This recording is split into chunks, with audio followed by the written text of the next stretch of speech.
En définitive, la religion est une réinvention.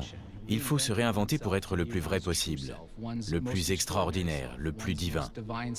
Et le processus d'un voyage spirituel est un processus de réinvention.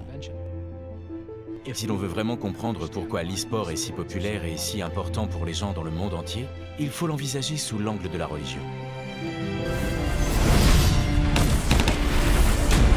L'e-sport ressemble beaucoup à la religion.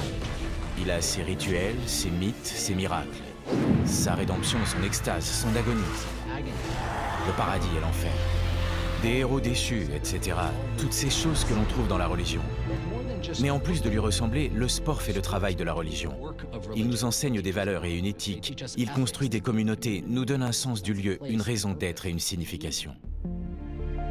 Au cœur de toutes les traditions religieuses, le lien théologique qui relie tous les textes du monde est le récit et la mythologie.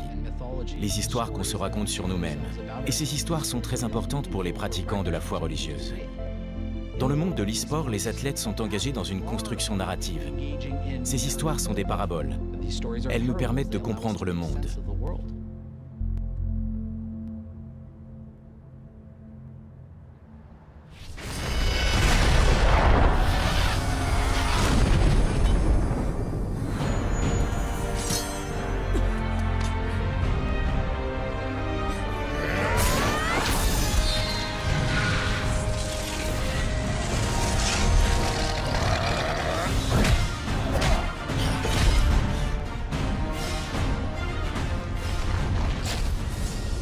En sanskrit, le mot avatar signifie descente, ou même descente du ciel.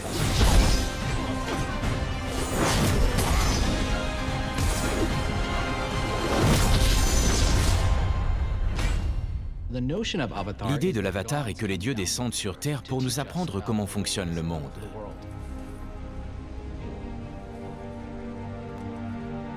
Ceux qui pratiquent le sport électronique ont également des avatars, et ils deviennent des dieux dans leur propre domaine. L'e-sport est leur moyen de reconstituer ces mythes dans leur vie, à leur manière. Ils sont devenus des super-héros et sont désormais des figures mythologiques.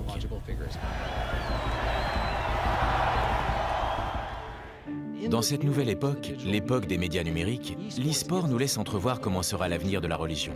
C'est un avenir qui est universel, un avenir auquel tout le monde pourra participer, indifféremment de ses origines et de son passé. C'est un avenir qui relie les gens autour de valeurs partagées, d'objectifs, d'espoir et d'aspiration. C'est ce que propose la religion. C'est donc un précurseur des choses à venir.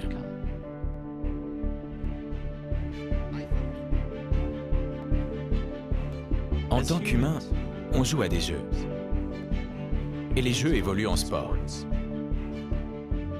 Nous avons des idées qui forment des croyances, qui se transforment en foi. Le sport et la religion sont des moyens de comprendre le monde qui nous entoure. Le sport et la religion racontent des histoires qui nous ressemblent et donnent un sens à notre vie. Pour cette nouvelle génération de croyants, ce n'est pas simplement un jeu, c'est un sport.